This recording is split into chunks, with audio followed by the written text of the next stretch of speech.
Hello student, this is Amresh Singh in front of you.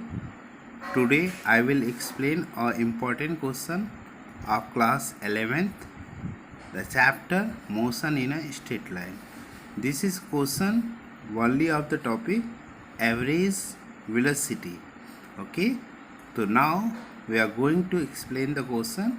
Firstly, see the question carefully. A body traveling along a straight line traverse one half of the total distance with a velocity v0. The remaining part of the distance was covered with a velocity v1 for half of time and velocity v2 for other half of time. Find the mean velocity averaged over the whole time of motion. Student, उम्मीद है आप सभी को ये question समझ में आया होगा। अगर नहीं आया है तो इसकी लैंग्वेज आप फिर से वीडियो को रिवर्स करके सुन सकते हैं। आगे चलते हैं, इसको एक्सप्लेन करते हैं क्वेश्चन को। तो ये यहाँ पे आ जाइए आप सॉल्यूशन पे। सॉल्यूशन इसका देखिए, हमने एक फिगर के ज़रिए इसको समझाने की कोशिश की है। इस क्वेश्चन में कह रहा है कि एक बॉडी है जो पूरी डिस्टेंस एक कवर कर रही है। पहली फर्स्ट हाफ पार्ट जो है वो पहला हाफ पार्ट, अगर टोटल डिस्टेंस s है तो पहला हाफ पार्ट जो है s/2 होगा, जिसको कवर करने में t1 टाइम लग रहा है।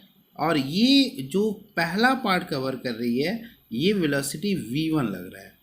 ठीक है, अगर क्वेश्चन पे हम जाएं तो क्वेश्चन को यही पढ़ के सीख सकते हैं। देखिए क्वेश्चन पे हम जा रहे हैं। क्वेश्चन में कह रहा है a body travelling around a straight line traversed one half of the total distance with velocity v0। One half का मतलब है कि ये वन हाफ जो है v0 से कवर करती है। यहाँ पे हम लिख दें v0 से कवर करती है, v0 से ये कवर कर रही है।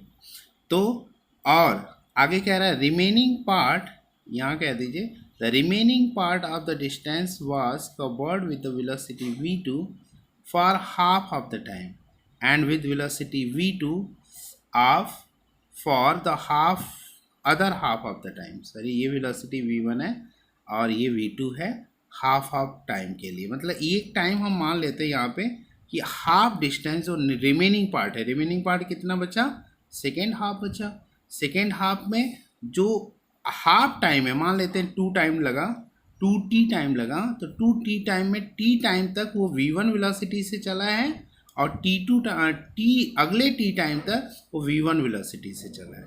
तो चलिए हमें क्या फाइंड करना है, एवरेज वेलोसिटी फाइंड करना है। एवरेज वेलोसिटी का जो फार्मूला होता है समझ गए होंगे स्टूडेंट आप लोग।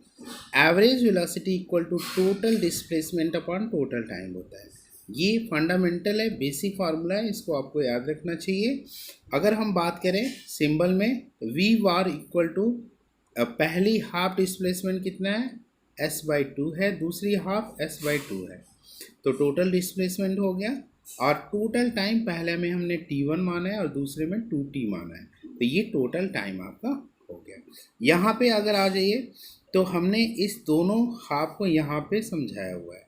For first half part displacement s/2 है, time displacement upon velocity s/2 upon v0। पहले हाफ में डिस्प्लेसमेंट s/2 है और वेलोसिटी v0, तो टाइम s/2 लग रहा है, टाइम t1 लग रहा है ये।